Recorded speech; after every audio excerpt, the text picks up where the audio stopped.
Alright guys, going on to the next round. So remember, our Battle Mage was KO'd last time. Super fun time. So now our terror level's at 6. So we've got to do some bringing her back stuff, resurrecting her. So we're going to roll, remember we start off by rolling a D3, and this is whatever this is, we'll add to both health and essence. 3, that's what we like. So a total of 3 health and essence. And then we roll a D12 for health and essence individually. So the purple will be the health, the white will be the essence. Wow, okay, so basically no essence, a total of 4, but she comes in at full health. Okay. And we can put her, teleport her in adjacent to one of our heroes or at the entrance, and of course we can put her at the entrance.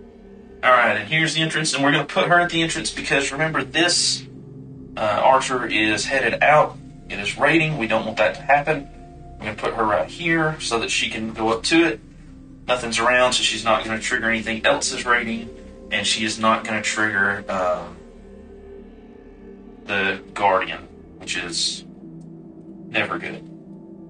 So, beginning of the round, we process afflictions. We don't have any. Nobody has heroes. We don't have anything channeled. Initiative tokens, we're going with our standard. We'll put her going first. So she's got 1, 3, 5. Paladin's got 2, 4, 6. And that's it for that. So now we're going to do the encounter.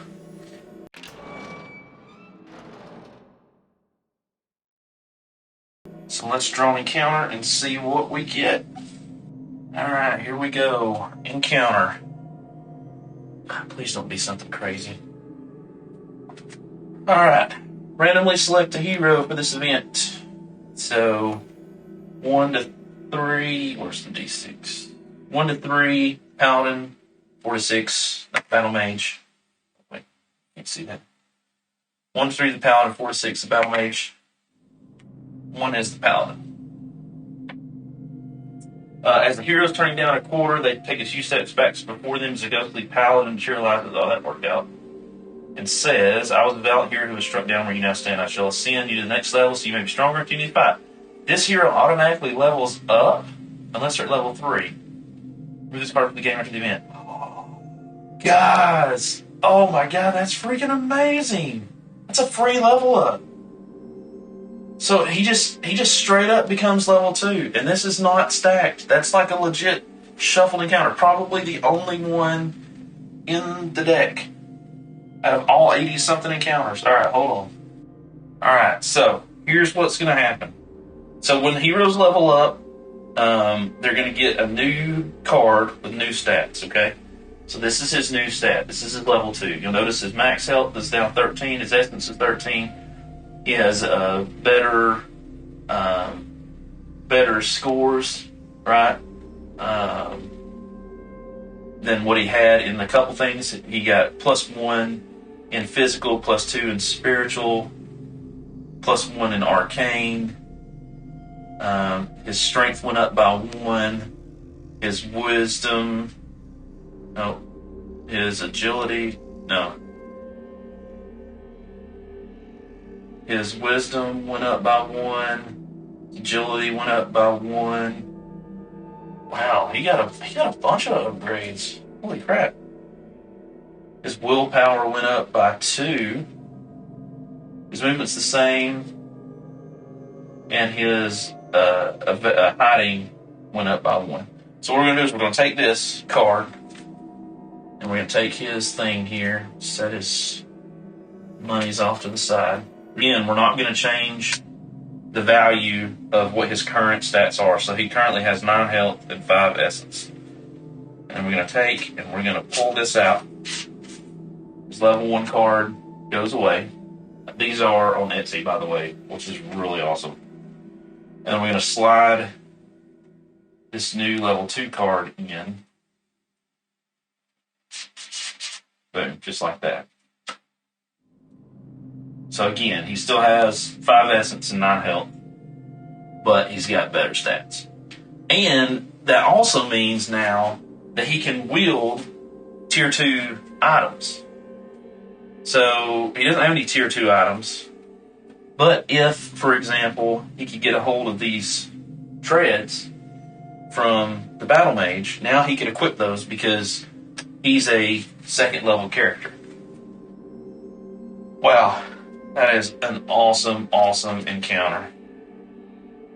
That does not happen. All right.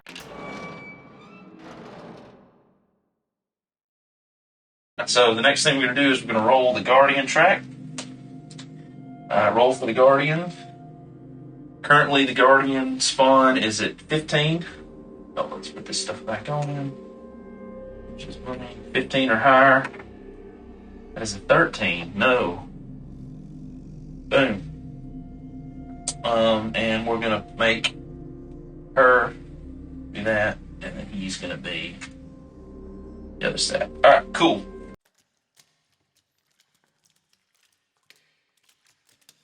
So that is our Guardian. And now we go to our hero phases. Alright, so first things first, our Battle Mage goes. Put this here to mark her 2 actions so I don't forget. She's going to move and attack a minion. She has plenty to go, so she's going to go 1, 2. She's going to attack. Now, this is evolved combat, so remember, this is going to work a little differently. So when we're doing evolved combat, we are going to include Final Strike. Alright? So we look at our minion. It's the Red Archer. The Red Archer has ranged, chaos, and spiritual. So, ranged, chaos, and spiritual. Ranged, chaos, and spiritual. So, throw these out here. So that's going to be the 3 things that we're going to be rolling against. So the first thing, let's see what we roll against first. This has Red Archer just has 1 health, so all we got to do is hit it 1 time. 2 chaos. That's what we're going with.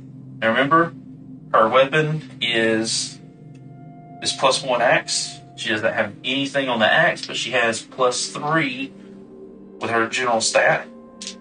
So that's what we're going to roll, and we need a 9 or better, so we need a 6 or better. No, sorry. We need a 9 or better, so we need a 6 or better. And this Archer does have a special ability that we'll see what happens. So, okay. So, wow. So we missed with a Warfare roll. That's a 4, nowhere near. With a +3, that's a 7. That is a 9. Now, the Archer actually has a special ability. And the special ability is Jadehart. Anytime the Archer inflicts damage on a hero from a single Warfare roll, the Orc Archer rolls a d20. From 16 to 20, it takes 1 additional damage. So, she went Chaos. Should she miss, she's going to take a damage for that. Now we've got to see if he's going to do an additional damage. Just note that we did hit with the Final Strike. That was an 18. 16 to 20, barely. So she only takes 1 damage. So that's okay. But remember, we had a hit with the Final Strike. So that is actually going to be the 1 damage we needed to kill this guy. So this Orc Archer goes away. He's dead. But we have to do... Get over there. Now I have to do the loot roll, though. So we need a 19 or a 20 to make it happen. There's an 8, which is nowhere near it. Which is nowhere near it, but hey. The important part is we stopped that raiding minion with the first, and I almost did it again, of the 2 actions. So, clear this out. Nice. Alright, so we have a little bit of breathing room. We don't have to worry about that. Alright, so with her second action on her first activation, she's going to do the movement again. She's going to try to get over here with the paladins. 3 plus 2 is 5. So that's 1, 2, 3, 4, 5. That's her full activation. So now let's go to the paladin and activate him. before we activate him, since we had such a windfall with our money, we got 500 now. I think we could probably consider something for additional damage. And he's got some options in the blacksmith. Maybe. But he needs, I mean, we need potions anyway, because potions are just always good. So, before we do him, Alice is going to go ahead and go to get to him to get the money, because he can hold up to 1,000, remember. So he's going to, wow, D6 plus 6, so that's 7 movement. So he's going 1, 3, 4, 5, 6, 7. And then he's going to try to move again. 7 more movement. 1, 2, 3, 4, 6. Just enough to get in there. So all of his money, which is currently 500, is going to go to Albus. And that is where Albus is getting his movement. So just to note, the way that Albus works is that he can get, so when we complete a quest, we immediately get the rewards as far as the life force, but we don't get the physical rewards until we go to Celebration Day, or we can send Albus with whatever items, and I'm assuming the rule book does not say, I'm assuming that we can just put those items on them and they don't count towards his limit since they're quest items and not potions, and send those back to him, back with him to the village and turn those in, and then any physical reward, whether it's an item or money or whatever, we would get that immediately. Or we get that and put on him, and then he could bring it back to us. Or we could use it to, turn it in, get the money, buy something, and then he could bring us back the stuff that we bought. So we haven't completed the second of one of the quests, which is going up to way up there and fighting those 4 specific minions. But all we got to do, we know that this is the last room that has that quest item. So once we get this quest item, that will actually be a quest completed. And so we could send him back for that money if we wanted to. Or he could, purchase something. And we may well do that since now we've got a level 2 hero. So, that is Albus. That's where he's at. So now let's go to our paladin. Like I said, he's going to go next. Alright, so we're going to put his 2 things out here again, just to help me remember. He's going to move towards this room. Pretty simple. And of course, he rolls a 6. More than enough. 1, 2, 3. Ooh, now there's an idea. 1, 2, 3, 4, 5, 6. That was his first turn. He's going to go again. 3, 1, 2. Picking up that treasure chest. That means 4 that we have for our tavern task, by the way. And that will be his second movement, so he's used all that. So we're going to draw from the treasure chest. Here's our treasure chest card. Let's see what we get. 1,000 gold. Holy cow. So here is our trap deck. Give a quick shuffle. She draws poison darts. Wandering down a corridor, this here notices a huge stone skull embedded in the stone wall. All of a sudden, poison darts shoot out of the eye sockets. The hero must test agility 17. 5 different times to avoid being struck. Holy crap. A success, they dodge. On a fail, a d6. and it has different results. So 17, an agility of 1. We have to do this. Let's get another dice for a counter here. 5 times. Alright, so first test is a fail. We roll a d6. It's a 2. On a 1 to 2, the hero is struck. The hero loses 2 essence and a health.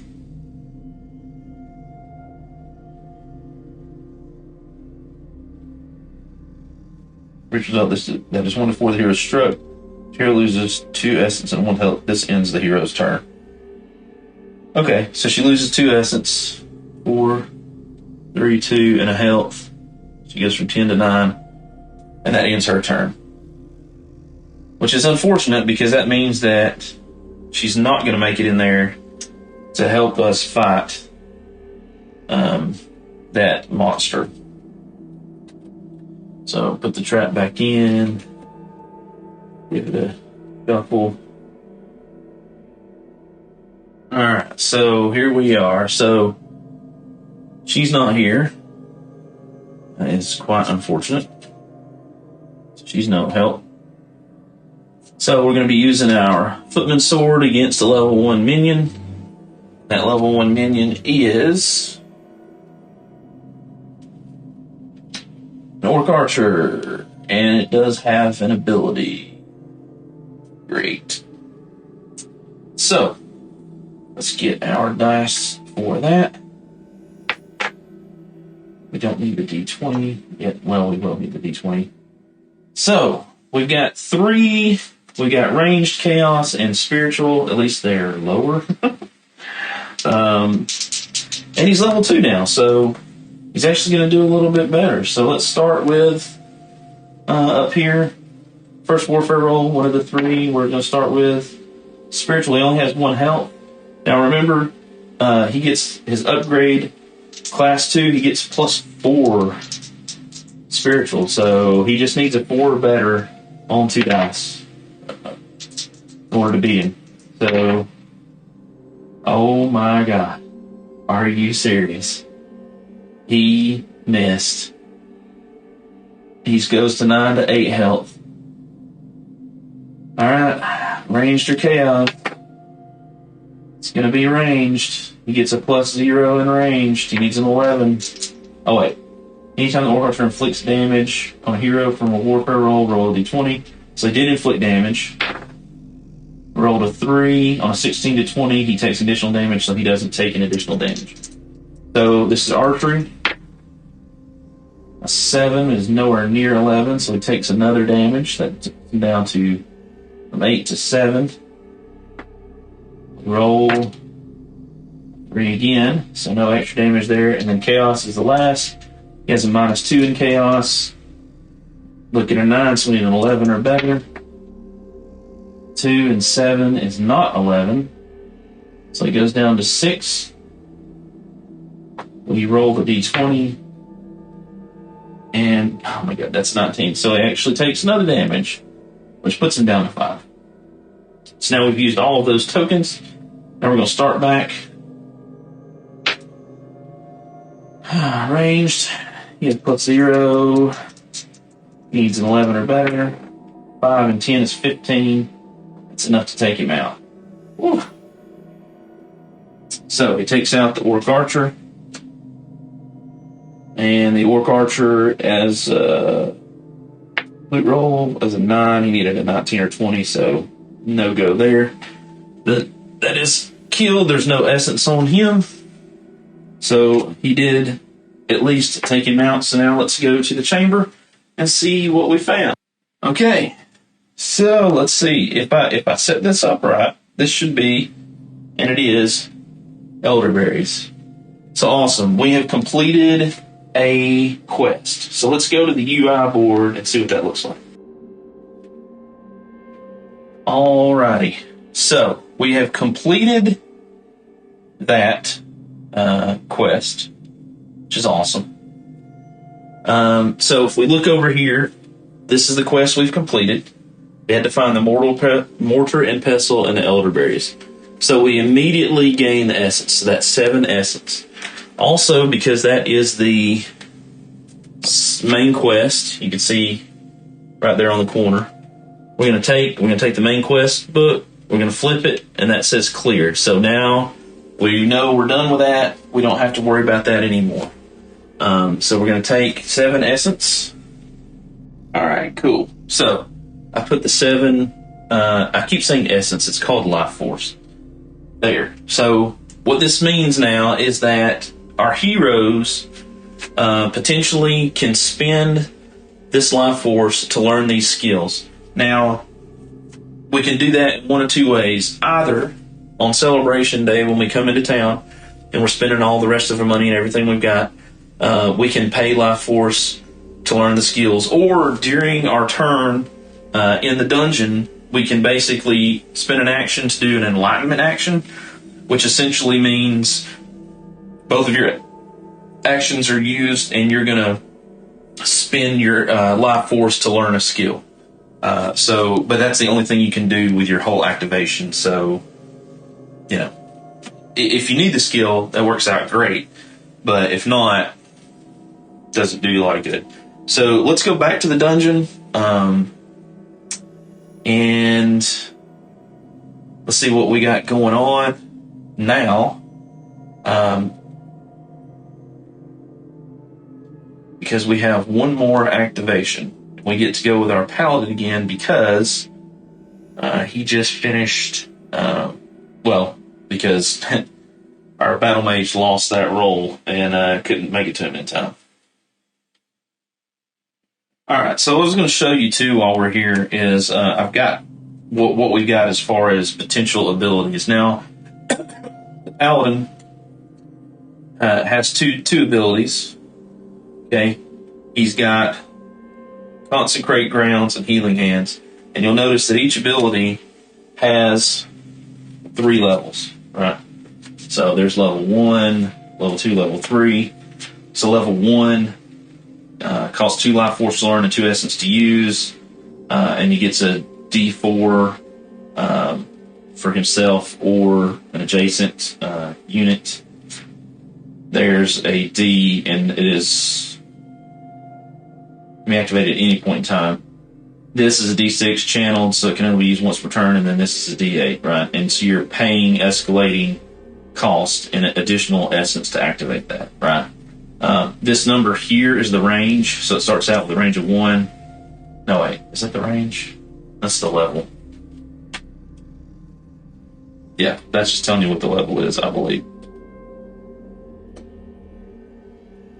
Yeah, that's just telling you what the level is.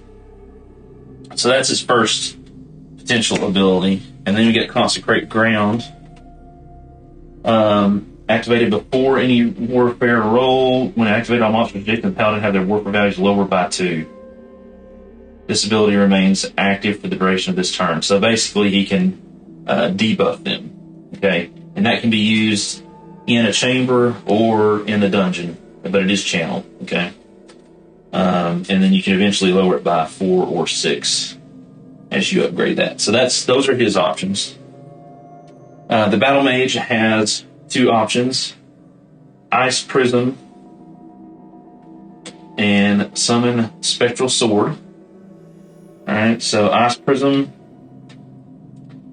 during the hero phase, let's card a minion or guardian monster's card.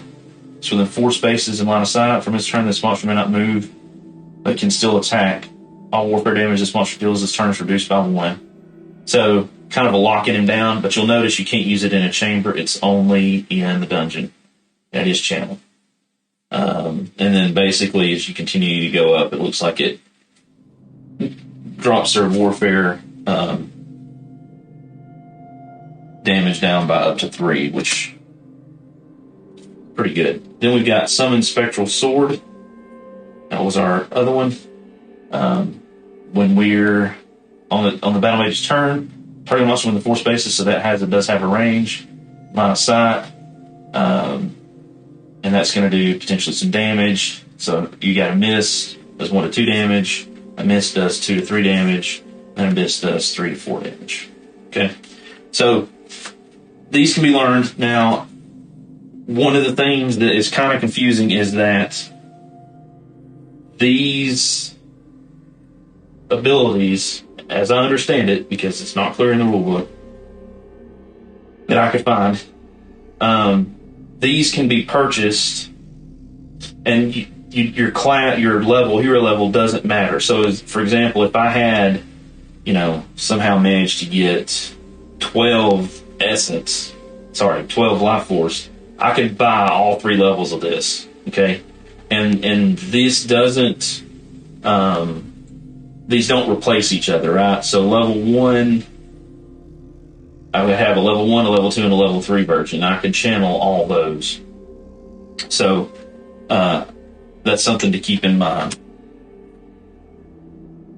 Okay, scratch that. I lied.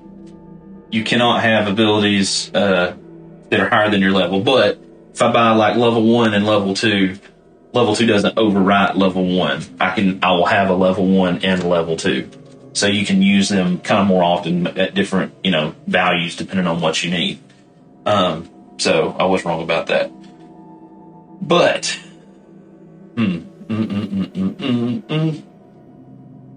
so with that in mind,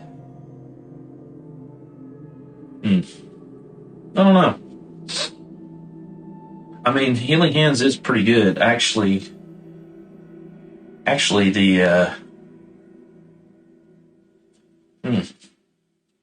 know what? I think we are going to do that. So, the Paladin is actually going to take his last turn and do Enlightenment. He is going to learn Healing Hands. Healing Hands will be activated any time during the hero phase. Target self or adjacent hero and roll a d4. The result is health restored. So he's actually going to spend his whole turn. He's going to spend 2 life force to learn that.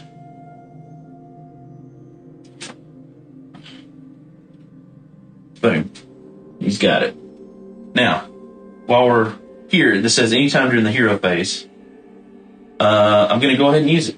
He's got to spend 2 essence to do that. He has 4. He'll go down to 2.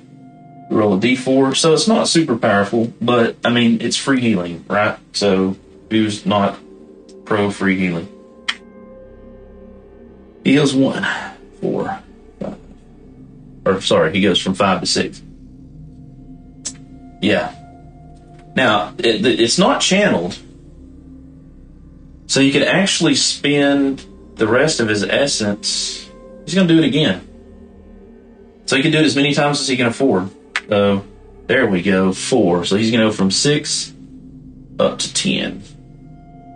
Now, the only bad part is he has no essence left. But, hey, he's got full complement of health. Alright, and that is actually the last activation there. So that completes our heroes. So now we go to the monster phase. Alright, so here we are at the monster phase. So first thing we do in the monster phase is we look, we check, we look, we see, do we have our raiding minions? Do we have our complement? Currently our complement should be 5. We have 4. So we're going to move this guy down here. So again, we're activating like this just because of space.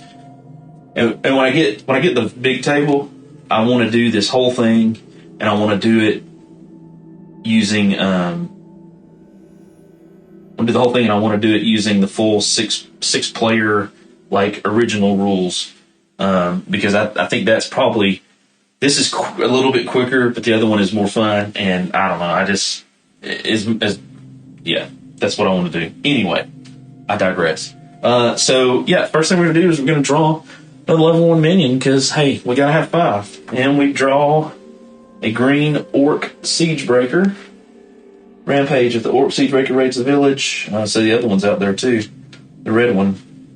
Fortunately, we don't have anything going on here. We don't have to worry about that yet, because they're not running about. So we're gonna Thanos snap in the siegebreaker and snap. Oh my god, it's magic! Just kidding. Alright, so we are gonna have to place him. But what we do also have to do is we need to roll for rating minions. So remember, we have a D10. The blue one is already rating. We're going to go with the Skeletal Grunt. Not going to turn rating. Orc Siegebreaker, red. Not going to raid. Goblin Footman. Not going to raid. And this green Orc Siegebreaker, not going to raid. Lovely. Now let's go to the main board and let's move these guys around. So go to the wide shot here. So the first thing let's do is let's place this Orc Siegebreaker, because we should do that first. And he goes on one. So he goes over here in the corner. That is insane. That is like it's statistically ridiculous how many I've rolled of that. What's going to suck is if this Guardian stays in this corner. I mean, I've got to go over here to complete this section to fight those 4 minions. But if he stays over here, these guys are going to eventually move out, hopefully. And, yeah, it could be bad news. Might get a little dicey, a little questionable going on there. Okay, cool. Right. So, let's start with each of them and do some movement. So, we have the Orc Archer blue. That is this guy right here. Remember, he is rating. Oh my god, he got a 6. So he's moving 9. 1, 2, 3, 4, 5, 6, 7, 8, 9.